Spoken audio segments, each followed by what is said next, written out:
Assalamu alaikum. Welcome to my channel Bio for All.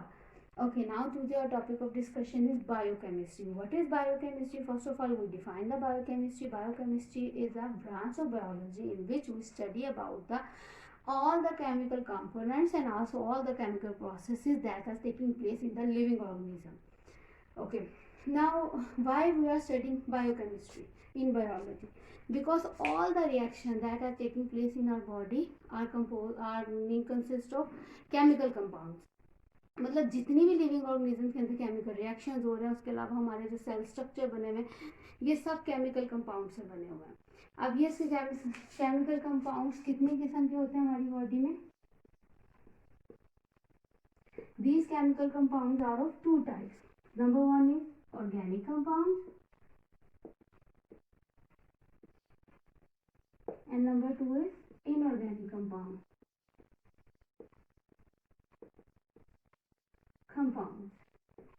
And also why we are studying biochemistry? Because to understand anatomy and physiology of any living organism, क्योंकि सारी बात है अगर हमें किसी चीज़ का structure, अगर हम किसी भी चीज़ का स्टडी करेंगे, मतलब एनाटॉमी पढ़ते हैं, हम उसकी फिजियोलॉजी देखते हैं किसी भी लिविंग बॉडी की, तो वो सब जितनी भी उसका स्ट्रक्चर है सब कुछ किससे बना हुआ है? डिफरेंट केमिकल कंपाउंड से। सो हमें जब तक यही नहीं पता होगा ये कंपाउंड कौन सा है, ये कार्बोहाइड्रेट्स है, ये प्रोटीन है, ये कौन सा कंपाउंड है, तब तक हम लोग उसकी एनाटॉमी और फिजियोलॉजी नहीं स्टडी कर सकते। इसलिए हमें इस वजह से भी हम लोग ना पहले बायोकेमिस्ट्री को स्टडी करते हैं। इस नॉलेज की बेस भी हम लोग डिफरेंट एनाटॉमी और फिजियोलॉजी लिविंग ऑर्गेनिज्म की स्टडी करते हैं।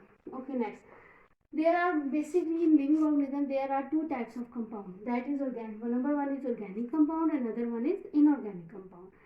Organic compound कौन से होते हैं? The compound that contain carbon and hydrogen linkage, carbon and hydrogen bond, and also it release high amount of energy. जब भी हम किसी ऑर्गेनिक कंपाउंड की ब्रेक डाउन करेंगे, क्योंकि उसमें कार्बन और हाइड्रोजन बॉन्ड है, तो क्या होगा? उससे a lot of energy release होगी। इनऑर्गेनिक कंपाउंड कौन से हैं? वो कंपाउंड जिनमें कार्बन प्रेजेंट नहीं है, जिनमें कार्बन हाइड्रोजन की कोई लिंकेज नहीं है, उन कंपाउंड को हम क्या कहेंगे? Inorganic compounds. ठीक है। और अब यहाँ पर ऑर्गेनिक कंपाउंड्स की एग्जांपल कौन सी है? Protein, carbohydrates, these are all the organic compound. Inorganic compound की एग्जांपल्स कौन सी हैं? Water molecule, salts, some bases, some acids, these all are the inorganic compound. Part है ये आप लोगों ने एज इट इज लर्न कर लेना। इसमें ये सारी रेशियोज बताई हुई हैं, ये आपकी एमसीक्यू क्वेश्चंस में आ सकती हैं। ठीक है। ओके, नेक्स्ट वन, हम अब यहाँ पर ये बात है हम लोग इतनी क्यों इसके ऊपर फोकस कर रहे हैं जी? केमिकल कंपोनेंट बेसिकली किसी भी लिविंग ऑर्गेनिज्म का जो सर्वाइवल है ना, वो इस चीज़ पे डिपेंड करता है कि ना वो अपनी बाहर से किस तरह केमिकल लेता है, मतलब इनटेक करता है, और उसके बाद उसको डिफरेंट प्रोसेसेस में अपनी यूटिलाइज करता है, मीन कि उनको अपनी रिक्वायरमेंट के हिसाब से डिफरेंट केमिकल्स में कन्वर्ट करता है। ठीक है। तो सर्वाइवल ही किसी लिविंग ऑर्गेनिज्म का इस पर डिपेंड करता है। So at the mean time cell के अंदर एक्टिविटीज़ हो रही होती हैं, सब एक्टिविटीज़ हो रही होती हैं, जो सब केमिकल रिएक्शन जितने भी सेल के अंदर हो रहे होते हैं उनको हम क्या कहते हैं? Collectively metabolism. All the chemical reaction of a cell are known as metabolism. Metabolism basically are of two types, anabolism and catabolism. Okay. Now, what is catabolism? Catabolism is a process in which now basically metabolism consists of two parts or two things. Number one is anabolism and another one is catabolism. Anabolism, what is anabolism? Anabolism एक वो process है जिसमें small molecule आपस में combine करते हैं with the help of energy और larger complex molecules बनाते हैं, that is known as anabolism. This whole series of reaction is known as anabolism. जाहिर बात है जो स्मॉल मॉलिक्यूल हैं उनको एनर्जी मिलेगी तो वो आपस में कंबाइन करेंगे ना। तो इसमें हम क्या कहते हैं? ये इनटेक ऑफ एनर्जी होता है।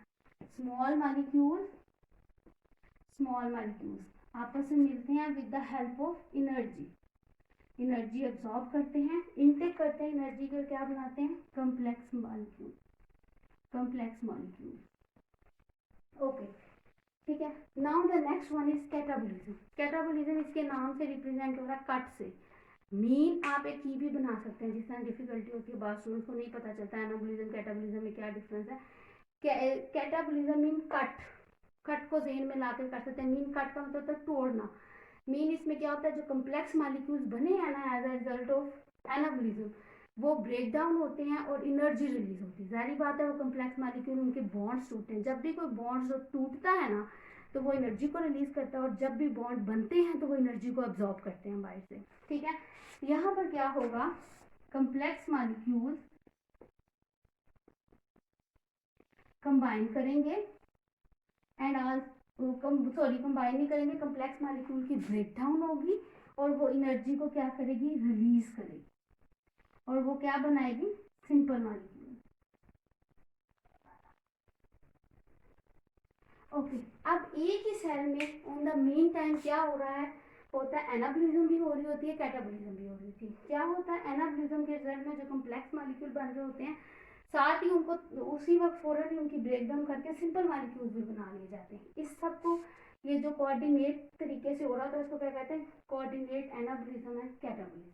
हाँ जी, अब हम यहाँ पर क्या करेंगे, अभी हमने एक ओवरव्यू पढ़ लिया, ठीक है। उसके बाद अब हम स्टेप बाय स्टेप जो है ना, हम स्टेप बाय स्टेप जो है ना, हम ना इसमें इंपॉर्टेंस डिफरेंट केमिकल कंपाउंड्स की स्टडी करेंगे। सबसे पहले हम जो जिसकी इंपॉर्टेंस स्टडी करेंगे ना वो है इंपॉर्टेंस ऑफ कार्बन।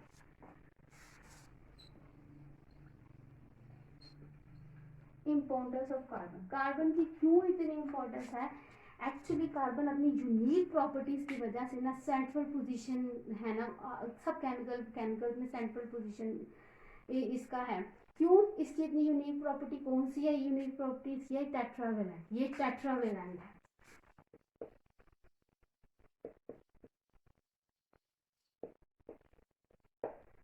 टेट्रावेलेंट का मतलब क्या है, ये एट अ टाइम 4 बॉन्ड्स बना सकता है किसी भी कंपाउंड के साथ। मिसाल के तौर पे ये क्या करता है, ये कार्बन जो है ना, ये 4 हाइड्रोजन्स के मॉलिक्यूल के साथ बॉन्ड बनाता है और फिर उसको स्टेबल फॉर्म, वो बॉन्ड बना के अपने आप को एक स्टेबल फॉर्म में लेके जाता है जिसको टेट्राहेड्रॉन कहते हैं। इस स्टेबल फॉर्म को हम उसके कार्बन के क्या कहते हैं, टेट्राहेड्रॉन, जिसकी वजह से ये लार्ज डाइवर्सिटी ऑफ कार्बोहाइड्रेट्स हमें देता है। ठीक है, कार्बन क्या है, कार्बन बेसिकली, कार्बन जो है ना हमें एक बैकबोन देता है डिफरेंट केमिकल्स को।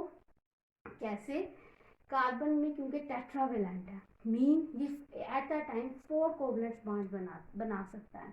कोवलेंट बॉन्ड क्या होता है, covalent bond is a bond जब कोई भी 2 मॉलिक्यूल आपस में इस तरह बॉन्ड बनाए, अपनी वैलेंसी को पूरा करने के लिए इस तरह बॉन्ड बनाए कि ना वो आपस में शेयरिंग ऑफ इलेक्ट्रॉन्स करें, उस प्रोसेस को हम क्या कहते हैं, कोवलेंट बॉन्ड। ठीक है, ये at a time 4 covalent bond बना लेता है। ठीक है, इसमें ये टेंडेंसी है जिसकी वजह से ये जब हाइड्रोजन के साथ 4 कोवलेंट बॉन्ड बनाता है तो क्या एक टेट्राहेड्रॉन का स्ट्रक्चर बन जाता है। ठीक है, ये टेट्राहेड्रॉन का जो स्ट्रक्चर है ये हाईली स्टेबल होता है, इसको ब्रेक डाउन करना बहुत मुश्किल होता है, जिसकी वजह से ये इस प्रॉपर्टी की ही वजह से ये इतनी यूनिक पोजीशन रखता है सब केमिकल्स में। ठीक है, और जिसकी वजह से हमें एक लार्ज वैरायटी ऑफ कार्बोहाइड्रेट्स देता है। और वैसे भी कार्बन जो है ना बेसिकली मेन स्ट्रक्चरल पार्ट है किसमें, ऑर्गेनिक कंपाउंड्स में। ठीक है, उसके अलावा इसकी एक और वजह, इंपॉर्टेंस की वजह भी है, क्या करता है, कार्बन ब्रांच्ड भी, ब्रांच्ड अनब्रांच्ड स्ट्रक्चर्स बनाता है एंड आल्सो रिंग स्ट्रक्चर्स भी बनाता है। मेन सिर्फ ये टेट्राहेड्रॉन नहीं बनाता, ये इसकी ब्रांच स्ट्रक्चर्स भी होते हैं, इसमें अनब्रांच भी बना लेता है और रिंग स्ट्रक्चर भी बना। सबसे पहले जो अनब्रांच होता है, लाइक सिंपल स्ट्रेट लाइन, ये मैं अब हाइड्रोजन नहीं लिखूंगी, इसका मतलब यही है कि हाइड्रोजन है। उसके अलावा ब्रांच ये कैसे बना लेता है, ये एक सिंपल सी एग्जांपल दे रही हूँ मैं आपको। ठीक है, यहाँ पर भी कार्बन लगा लेगा, मतलब ये सेल्फ कार्बन के साथ भी अटैच हो जाता है। आल्सो कार्बन क्या करता है, रिंग स्ट्रक्चर भी बना लेता है। कैसे रिंग स्ट्रक्चर बना लेता है, ये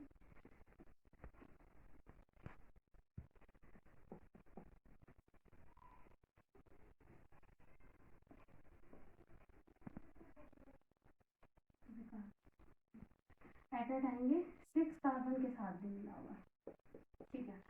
ये तो हमने सारा बता दिया इंपॉर्टेंस इसकी क्यों है, इसके स्ट्रक्चर के लिए आती है, कैसे कैसे स्ट्रक्चर बनाता है। अब इसकी वैसे क्या इंपॉर्टेंस है, सबसे पहले जो कार्बन और हाइड्रोजन का लिंकेज है ना, जब ये ब्रेक डाउन होता है तो ये क्या करता है, एनर्जी को रिलीज करता है। और एनर्जी आपको पता है हमें चाहिए होती है अपनी कोई भी एक्टिविटी परफॉर्म करने की। इनके साथ अपना ग्लूकोसिडिक लिंकेज बनाता है।